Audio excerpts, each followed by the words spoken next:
Sometimes when I play a game, I get so enamored of the characters that I don't want our journey together to end. Other times, there's some characters that I felt didn't get nearly enough screen time as opposed to the game's forerunners. Such is the case with Knight Chronicles. At the end of that game, I felt a little underwhelmed in that my carefully curated avatar had nothing to do with the story, and Yuli also seemed to be just a tag-along character not that much unlike Final Fantasy XII's Panello. Anyone living in Western countries who felt the same way I did didn't have to wait long for a follow-up. In 2011, Sony Computer Entertainment published Level 5's Knight Chronicles II for the Sony PlayStation 3 around 1 year after the release of the first game. Once more, we could journey and share in the joys and sadness of the friends we made from our trip from Ballandor to the Dogma Rift. When starting a new game, you must create an avatar as a vessel for yourself, though you never directly interact with the story. If you played Knight Chronicles, you may import your previous character's appearance. I went with my same avatar, but decided to give him a much needed haircut, as that early noughty's fringe was bound to poke his eyes out. If you invested any time into the diorama system, your town will also be imported, though do be aware that the requirements for upgrading your settlement have now been increased compared to the requirements found in the previous game. One thing that I will note right off the bat is that you should not play this game if you haven't played Knight Chronicles. You simply will not understand the world, lore, or character motivations without that previous knowledge.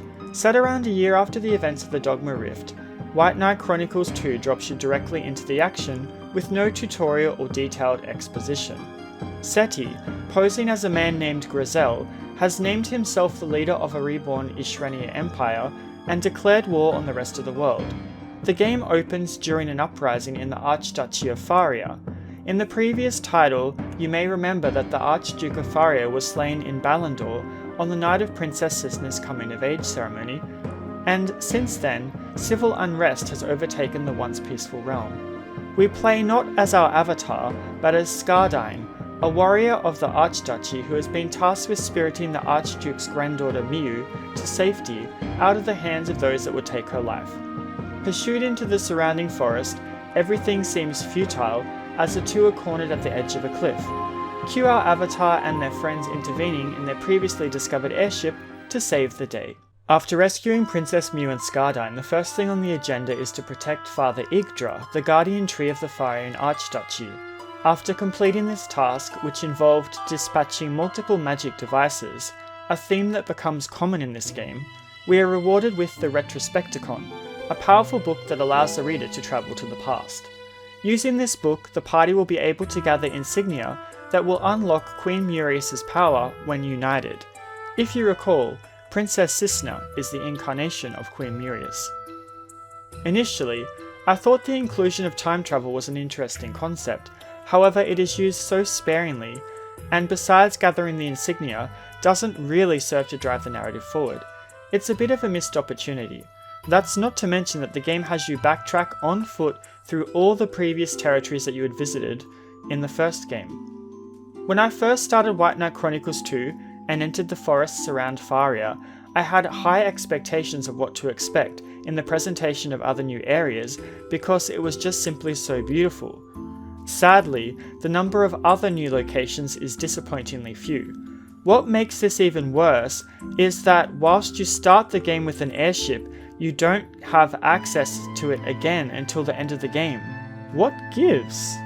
During your repeated long walks through the various hostile territories, you will encounter a plethora of palette-swapped enemies, big and small.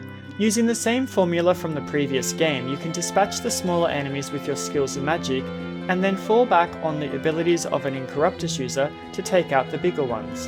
What I enjoyed about this game is that ranged abilities now have a visual representation of the area of effect before you use them, so you can position yourself to hit more enemies or support more allies. Physical attacks are split into slash, strike, or thrust type, and if used repeatedly on a big enemy, can expose a weakness. When you hit the spot again with a skill that takes advantage of this weakness, the enemy will topple, preventing them from retaliating for a short while. I liked this aspect of the game as it meant that you could viably take on large enemies without having to transform into an Incorruptus. In fact, at one point in the game, all of your Incorruptus users are removed from the party, and the remaining members are left to take out large defense towers, giants, and tanks, which would usually shred you like Annie Wilkes' ride-on lawnmower. However, if you are wise with the decisions you make in developing your character's skills, then they can be just as effective as an Incorruptus user. When you enter battle, the screen will become crowded with information and ability boxes, which generally tend to pull your attention out of the game. At the bottom is a list of the abilities that you have assigned to your characters, with an information text box in the top left detailing the actions of party members and enemies. The map compass sits in the lower left, character information in the upper right, and the attack ring floats lazily about somewhere among the mess, like a drunk salaryman in Kabukicho. Abilities must be set before entering combat, though there are 3 command lines totaling around 21 abilities that you have available at any one time. You can also form these into combos, but I never really delved into that aspect of the game, as I felt that they weren't that useful for me in the story mode of the first game. Magic uses MP, which can be replenished with items, or will regenerate on its own outside of battle. However, one thing that really saved me with this game was that the archer skill, Spirit Hymn, allows the caster to restore a small amount of MP to themselves or another party member. When the Incorruptus characters were taken away from me, this skill alone was what got me through some of the tougher battles by providing me with a near unlimited supply of MP. Some skills require the use of AC. AC is gained through the metal of battle by attacking an enemy. AC attacks generally tend to be unique in that they can provide boons to your party or debilitate the enemy. Spirit Hymn is one such ability that requires AC to use. If you want to steamroll through the bigger enemies with your Incorruptus, if it's available, you can certainly do that too. Leonard, Caesar, and later Yuli can all suit up in a giant mech to take on these foes. A new addition to this game is the turn break skill. If the opponent is charging up to unleash a powerful attack on your party, you can use turn break to interrupt them and prevent them from attacking you for a short time. Each Incorruptus starts with only one turn break, but by equipping certain items or weapons, your Incorruptus can gain additional charges. In addition to being able to equip a weapon to your Incorruptus, you can also equip artifacts that will increase their various statistics. These artifacts can be bound in an Incorruptus workshop, which appears in almost all the major cities of the world. However, some of the artifacts require rare items that are difficult to gather, so unless you like grinding, you're probably not going to be able to make even a fraction of the available artifacts. Though your characters gain experience and level up through battle, their development is mostly governed by the weapon skill trees which return from the previous game. However, some abilities are new or changed, and some cannot be learned until you find the scroll that unlocks that ability, which is done by completing errands, a new type of quest. There are a total of 150 errands to complete across the game, which can be identified by NPCs that have exclamation points above their heads. Sadly, a vast majority of these errands consist of going back and forth between different characters in the same place, reading boring dialogue, and that's it. Sometimes the characters are standing right next to each other, and they still expect you to relay a message between them. The only time that these errands are worth doing is when they either reward you with guild points, or a spell scroll that unlocks an ability in one of your skill trees. The problem is that you never know what the reward is going to be until you complete the errand. If you're looking for another easy way to earn guild points, you may consider bounties. These operate in a similar way to hunts in Final Fantasy XII. You can only ever take on one at a time, and must go to the specified location to slay a special enemy. I never found these to be too difficult though, and the rewards were usually worth the bother. In one instance, you can even gain an Incorruptus prototype for your avatar as a completion reward, which I found to be invaluable in my playthrough, as this allowed me to beat the game with little stress, especially during the steep difficulty peaks. Your Incorruptus can be upgraded by finding weapons through black portals that appear all over the world after the prototype is given to you, though I never bothered with this. Speaking of equipment, during your adventure you may find that you need to upgrade your character's arms and armor. You can do this by purchasing them at stores, or you can use a binding post to make equipment from items that you have gathered from the environment.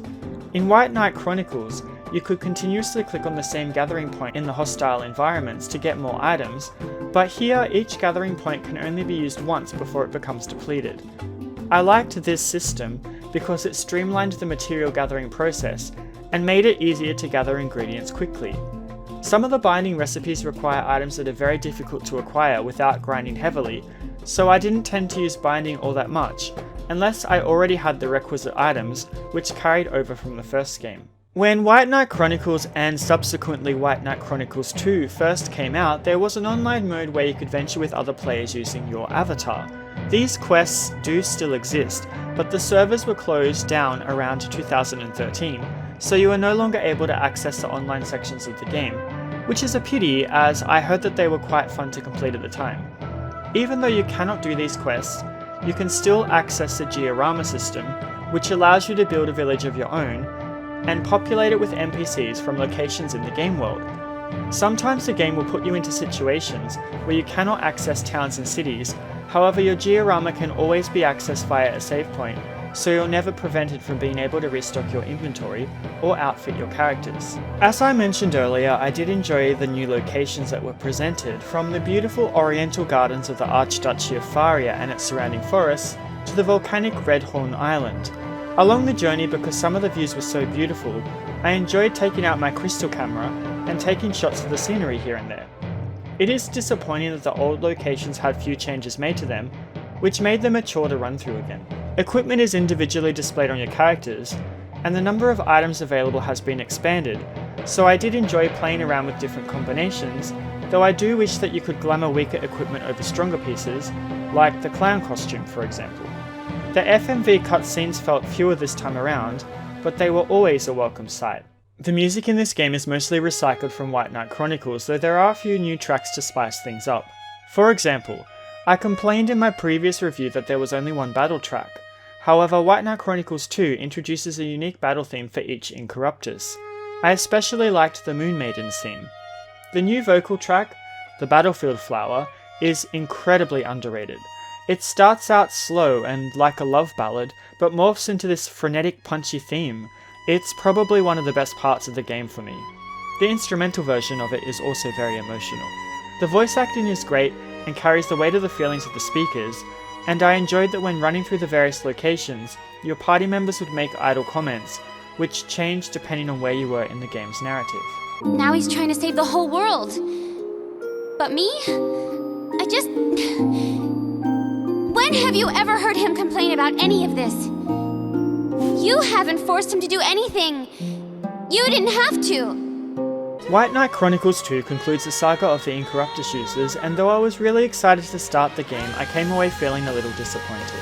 Yet again, our character has no direct relation to the story, which was full of mostly fetch and destroy X number of enemy quests, and the low number of new locations made me less excited to travel across the world.